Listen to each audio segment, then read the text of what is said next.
semi-lowered ang motor na pwede sa pang-araw-araw, pwede sa long ride, pwede sa may angkas, walang lagotok, at higit sa lahat, mas maganda sa stock. Kayang-kaya yan. True suspension science dito sa EV Moto.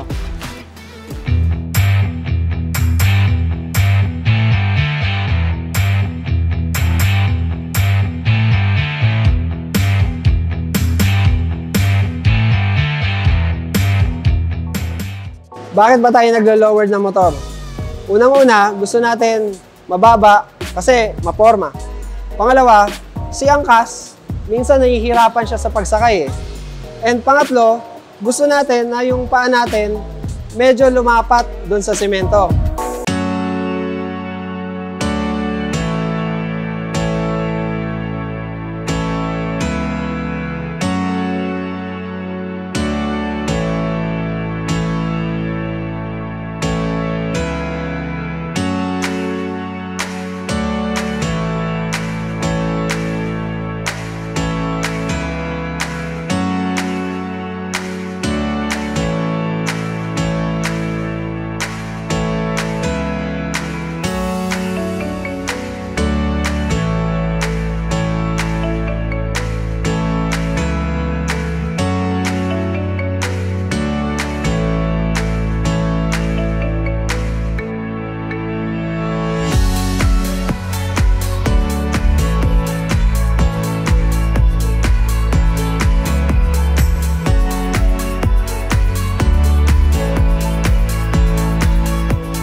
Parts, pati yung external.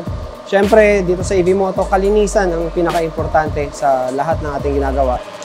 Next, gusto ko ring ipakita sa inyo kung ano yung difference nung standard na laro ng front shock na ito. Ito yung hindi lowered, and then nailagay ko na yung lowering kit ng EV Moto. Kaya mapapansin nyo, yung damping rod ngayon ay shorter. Mas mahaba ang plane nito, mas maigsi ang plane nito. Pero, katamtaman lang yung binaba natin, also known as semi-lowered, or 1/3 ng suspension travel ang ibababa nitong motor na to. Nung nabanggit ko yung EV Moto lowering kit, maraming gumagamit ng iba-ibang materyales para i-lower ng motor. Nakakakita tayo dyan ng nilalagyan ng hose ng tubig, o kaya naman kahit anong bakal na pinutol, yun ang inilalagay nila. Although it may seem to work, sometimes. Pero may mas tamang ilagay dito eh. And makakasigurado kayo na yun ang gagamitin natin dito sa ating demo unit. Ang next na ipapakita namin sa inyo ngayon is yung comparison ng shock na standard. Ngayon, ito naman yung lowered. Mapapansin nyo na mas maigsi yung inner tube dahil nga dun sa insertion ng ating lowering kit. Dun sa mga nagtatanong, magtatanggal ba tayo ng tornilyo dito? Hindi. Stock pa din yung tornilyo, 4 pa din yung nakakabit sa T-post. Posible ba tong sumagad, lumagotok, or may mag-uuntugan? Through the process ng AV Moto, tamang dami ng langis, tamang lapot ng langis, tamang tono ng shock, may iwasan natin yung mga nabanggit na problema. Para masigurado natin na hindi tatakas ang oil sa ilalim, di ba nga, na-overhaul natin siya or binuksan. Gagamit ako ng torque wrench na may eksaktong sukat ng tornilyo dito sa ilalim para at the same time, sigurado ako sa higpit and hindi ko nasisira yung copper washer kasi pag yun nagkaroon ng lamat, another point of failure na dun lalabas ang langis.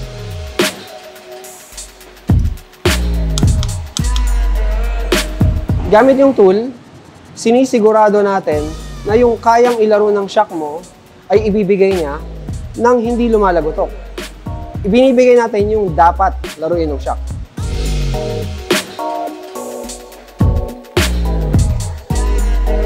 Ngayon sa bagong ground clearance, it reads 115 millimeters, so approximately 10 millimeters yung binaba natin from originally 124 millimeters. Ngayon naman, tingnan natin kung gaano ka-functional pa rin yung front shock na nilowered natin. So, bubombahin ko lang siya. Kung mapapansin nyo rito na malaki pa yung kaya niyang igalaw. And yung compression niya, pati yung rebound, hindi ganun kabilis. Hindi siya pumipitik. Kaya pag ginamit to, I'm quite sure na hindi siya matalbog and hindi rin siya matagtag. Punta naman tayo dito sa likod. Currently, ina-adjust ni Max papunta sa softest setting, yung ating YSS G series. Makikita natin dito na yung galaw niya, compression is fine, rebound is great.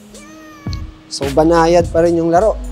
Ayan na nga guys, tapos na ang ating demo unit na nilowered natin by halos 1 inch dun sa harapan and then dito sa likod 1 inch din. Same rider, ang ating model si Albert. Mapapansin nyo from the first video before natin siya nilowered, medyo tingkayad pa siya.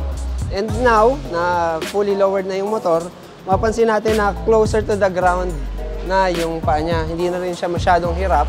So, anong epekto nito sa'yo?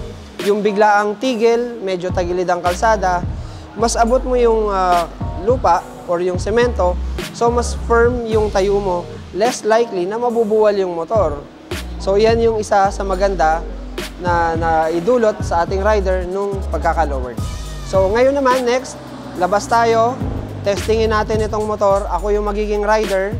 Testingin natin yung kanyang braking, testingin natin yung mga malalalim na lubak, yung hump, kung may pagkakataon, angkasan din natin siya, testingin natin siya sa cornering and high speed. So, labas tayo ngayon. Ngayon guys, ako naman yung nakaupo dito sa lowered na motor. Napaka-komportable. Kung mapapansin nyo, sobrang flat foot talaga dun sa, sa ground. And I'm only 5'8". Nakabaluktot yung tuhod ko, flat na flat, super stable, kahit isang paa lang. Dun sa mga medyo may height naman, pero gusto nyo na maporma. So eto, for reference only, ito yung itsura niya sa rider na 5'8", para dun sa mga matatak.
To summarize kung ano yung ginawa natin sa ating demo unit, nagpalit tayo ng 270mm sa likod, nag-lower tayo ng 1/3 ng maximum suspension travel dito sa harapan gamit yung AV Moto process para lowered pero hindi matagtag.